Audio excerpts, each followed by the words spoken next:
Quand on parle de guerre en Ukraine et qu'on parle de tous ces sujets extrêmement difficiles, c'est bien aussi de pouvoir aller voir des super films au cinéma dans le cadre du festival du cinéma britannique. Corentin, c'est à vous. Exactement, avec Bernard Hinault, qui est notre deuxième témoin ce soir, donc président du festival Les Écrans Britanniques, un festival de cinéma organisé à Nîmes, qui va fêter son 25e anniversaire qui débute demain jusqu'au 20 mars pendant donc une dizaine de jours.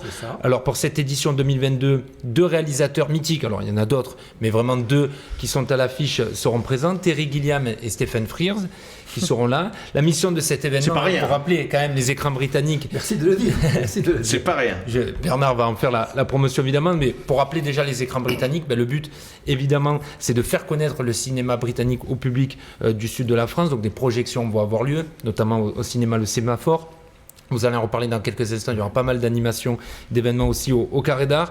Est-ce qu'on peut dire que pour ce 25e anniversaire, vous êtes fiers de la programmation qui est prévue? Oui, on peut le dire, oui, on ne va pas faire les modestes, quoi. Vous avez mis la barre haute. Oui.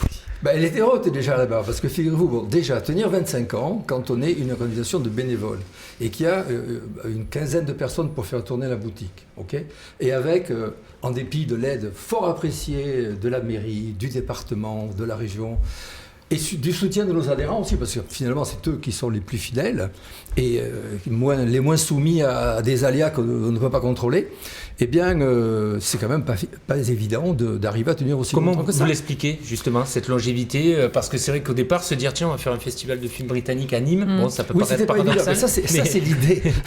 Bon, il y a beaucoup de profs dans cette histoire, mais entre autres le fondateur. Oui, il y a beaucoup, mais pas que. Donc effectivement, tout le monde peut joindre. Non, mais tout le monde peut se joindre à nous. Il n'est pas nécessaire d'être anglophone, anglophile. Voilà, je vous ai posé la question tout de suite, en vous demandant si tous les films étaient sous-titrés. Comment vous pensez du coup Ils sont tous sous-titrés, effectivement. On va le rappeler à nos téléspectateurs que tous les films sont sous-titrés, bien évidemment. C'était l'idée un peu folle du fondateur du festival, qui s'appelle Francis Rousselet, qui est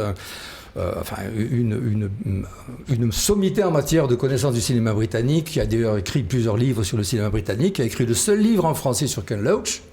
Et d'ailleurs, c'est grâce à lui que nous avons quand même eu 2 fois Ken Loach. C'est ça que j'allais vous dire. Je veux dire, la barre était haute quand même, parce que depuis 25 ans, ce sont malgré tout les plus grands noms du cinéma britannique qui sont venus à Nîmes. Je ne vais pas vous les énumérer, mais enfin, Borman, Leicester, Mike Leigh, enfin, tous ces gens-là sont venus à Nîmes. Et comment, à votre avis, ça a pris? Qu'est-ce qui fait que justement ces réalisateurs soient venus à Nîmes? Qu'est-ce qui a fait votre force? Alors, je serais tenté de dire que c'est la persévérance. Voyez-vous? Et peut-être qu'à la fin, ils disent oui, parce qu'ils en ont marre, ils disent oh, ça, ils vont jamais lâcher l'affaire, autant dire on soit tranquille. Je crois. Écoutez, pour Frears, ça fait 4 ans que, entre autres, c'est Francis Rousselet, lui court après. D'accord. Vraiment.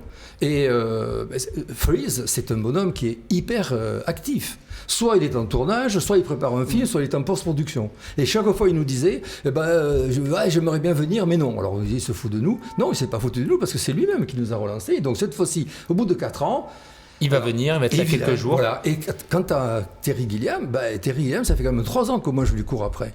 Mais il y a aussi autre chose, c'est que malgré tout, en dépit de nos faibles moyens, le bouche-oreille fonctionne. Nîmes a beaucoup de charme, les gens viennent, ils admirent la ville, et puis franchement, on est vraiment... Les Anglais, en plus, ils aiment bien Nîmes. Tout à fait. Non, mais vraiment, ça joue. Ça joue énormément, et puis on met un point d'honneur à très bien les recevoir. On dit un mot quand même sur la programmation de 2022. On a dit, bien évidemment, les réalisateurs prestigieux qui étaient là à Nîmes pour ce festival, mais dites-nous en plus sur le programme. Qu'est-ce qu'on va retrouver? Alors, vous allez retrouver également, elle est moins connue, mais Rita Tushingham. D'accord. Qui est quand même une très grande dame du cinéma britannique, qui a été quand même, j'allais dire au Palme d'Or, non, elle est prix d'interprétation à Cannes pour son premier film, The Taste of Honey. Et pour ceux qui n'ont pas écouté en classe et qui ont emmerdé leur prof, c'est Le goût de miel, un goût de miel. Je vous regarde. Il m'a fait des confidences. Celui-là, on l'avait.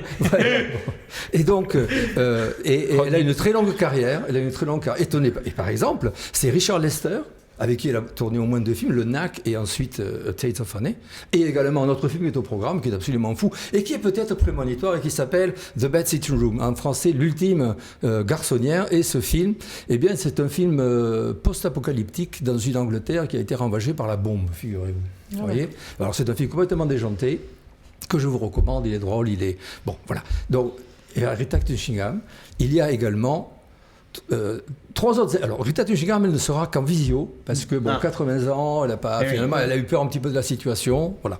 Et en début de ce que lui avait dit Richard Lester, tu peux y aller, ils sont très sympas, tu verras, c'est super comme un festival. Et nos invités aussi apprécient notre public, parce que c'est un public de connaisseurs. Et oui, et justement, un public qui vient, on imagine, peut-être un public britannique aussi, mais en tout cas, au-delà du Gard, qui viennent de loin. Enfin, vous avez réussi à fidéliser. Alors, c'est un peu plus compliqué que ça. Le public, il est surtout nîmois. Mais effectivement, oui, des gens viennent d'ailleurs à Nîmes. Pour le festival, nous avons ça également. Aurélie Génoler, notre invité ce soir, je présume que le festival du cinéma britannique, ça vous parle? Vous êtes cinéphile? Oui, j'aime beaucoup le cinéma, j'aime beaucoup la lecture aussi. Et c'est vrai qu'en plus, je me dis que c'est bien, on peut faire le festival britannique et après, on peut enchaîner avec le festival d'itinérance sur Alès. Donc, c'est parfait. Oui, tout à fait. Et je trouve que, voilà, en plus, le film, ça ouvre la curiosité et ça fait découvrir aussi beaucoup de lieux et beaucoup de populations. Terre de cinéma. Terre de cinéma, effectivement. Là, nous aurons également d'autres invités moins connus, mais ce sont peut-être les Rita Tushingham et les Freeze et les Gilliam des années à venir. Hein. Et entre autres, ce sont le film d'ouverture s'appelle Limbo, Les Limbes. Et ça aussi, c'est un film qui est d'une actualité brûlante. Le festival, il démarre quand, Bernard? C'est demain soir. Hein, je sens que je ne peux pas en placer une avec lui. Non, c'est que j'ai un conducteur. Oui, je le vois. Oui, le festival va commencer. Il va commencer vendredi soir avec demain soir avec Limbo, des réfugiés afghans et autres, pas afghans, faut pas dire ça fait peur, d'un petit peu partout, qui sont sur une île, l'île la plus à l'extrême ouest de l'Écosse, où ils attendent que les ministères concernés décident sur leur demande d'asile, voyez-vous. Donc c'est fait avec beaucoup de finesse, beaucoup de... Tous les films sont à voir au Sémaphore ?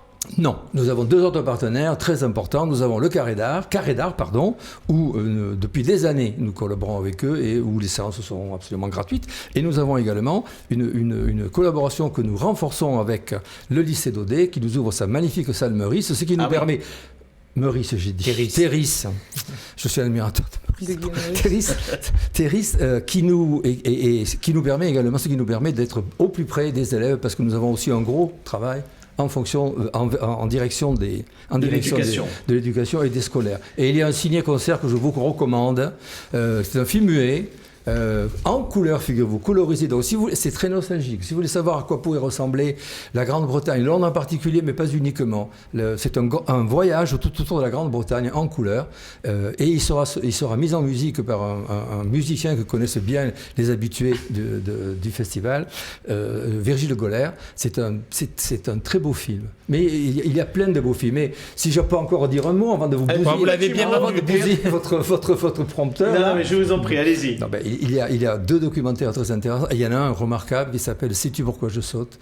Et ce documentaire apporte un regard tout à fait nouveau, d'ailleurs qui a révolutionné la façon dont on les considère, à savoir les autistes non-verbaux. D'accord. Et nous allons travailler avec Sésame Autisme, parce qu'on travaille avec tout le monde. Bien sûr. Et le deuxième documentaire? Le deuxième, alors c'est pas un documentaire, j'ai dit une bêtise. Ça pourrait être un documentaire. Oui. Ça s'appelle Help, c'est-à-dire les aidants, ou alors à l'aide aussi. Et le réalisateur sera là, présent, Mark Munden.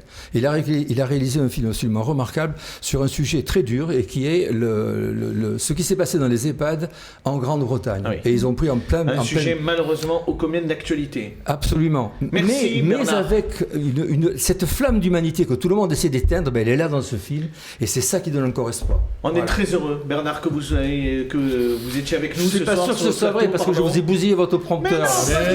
On était très heureux. On s'adapte à Objectif Gare, vous inquiétez pas. On va rappeler qu'on retrouve l'entièreté de la programmation sur Objectif Gare. Le programme est bien évidemment disponible. Notre journaliste Anthony Morin a fait plusieurs papiers, notamment sur effectivement ce festival. Et on est très heureux que ce festival soit de retour en 2022 à Nîmes.